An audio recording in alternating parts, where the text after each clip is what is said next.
I'm infinite, I'm boundless, I'm free, I'm pure potential. So that is you in one of your in one aspect of yourself, and you can experience your abundant nature expressed in that way, which is formless. But you are also the individuated self expressing in this world. That's also true. You are also the you of experience. And so, and there's not a disconnect there. There's a through line from the formless into form. There's a complete through line there. But you are that totality. You're not just one extreme, one end of the pole. You're the totality. You're all of it. And so it's important that you can know, experience, and express that abundance at all levels, including at the manifest level, including at your individuated self-expression, which is what I'm getting to when I say that you have a unique expression of abundance. And so you are also here to know and express that. Now, as I say, most people, they at that level, they just focus on the money, and it's ultimately dissatisfying. So have the courage to do something different. Have the courage, even though, and this applies even if you're thinking, how am I gonna pay my rent next month, right? Even if you're thinking, how am I gonna pay for food tomorrow? Just see that if even if that's the case, you've been playing this game of chasing after money and it hasn't been working. So have courage to start to see things more clearly and to start by truly valuing yourself. You are valuable. And I'm not saying this to puff up your ego or anything like that. It's really that's not at all the point, but it's rather it should be very humbling to recognize that uh, that as a unique expression, I am a child of the divine. I have been created as an expression of that of the divine of a supreme intelligence. And so my life is important. My life is a gift. My life is to be cherished. My life is to be honored. And that means that I should honor being the unique self that I am, not trying to be somebody else, which is what the world usually teaches us, right? Just be somebody else. How to be successful? Well, be like others. But that's not to honor yourself. You have been made as a unique self with unique gifts, with unique challenges, with a unique voice, with unique contributions, with unique desires, with unique joy. And that's what you are meant to be. So that's the truthful expression of your real abundance, because that's your real inheritance of that abundance is you, right? There's no other you. You're the only one. That's your real abundance. That's something that you cannot get that anywhere else.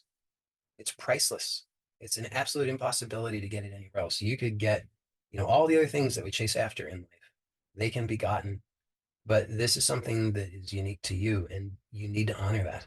And so when you have the courage to do that, then you'll start to see that, and it sometimes it happens very quickly, and sometimes it takes a little bit of time. But I promise you, as you do it consistently, you will start to see miracles opening up, and that expression of outer abundance will start to flow like the tap has been opened.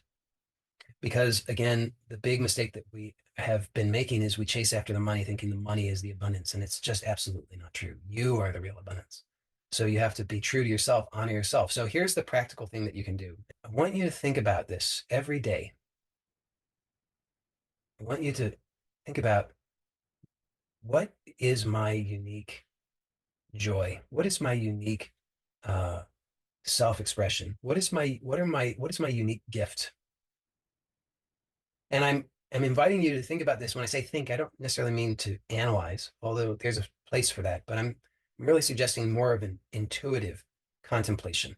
To just ask yourself these questions, and then just to open to just receiving whatever comes to you intuitively, just to start to see what is that unique expression that's already been happening in your life when you weren't trying so hard.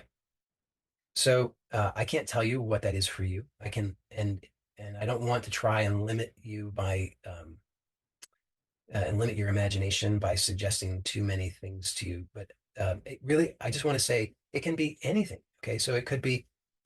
It's really just about what really is truthful, joyful for you. And oftentimes, not always, but oftentimes, we have devalued it.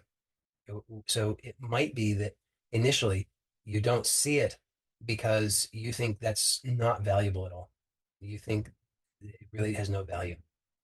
And this is why, um, the big uh, punchline, as it were, is that we've always been sitting on that gold mine all along, but we didn't recognize it because we were devaluing it.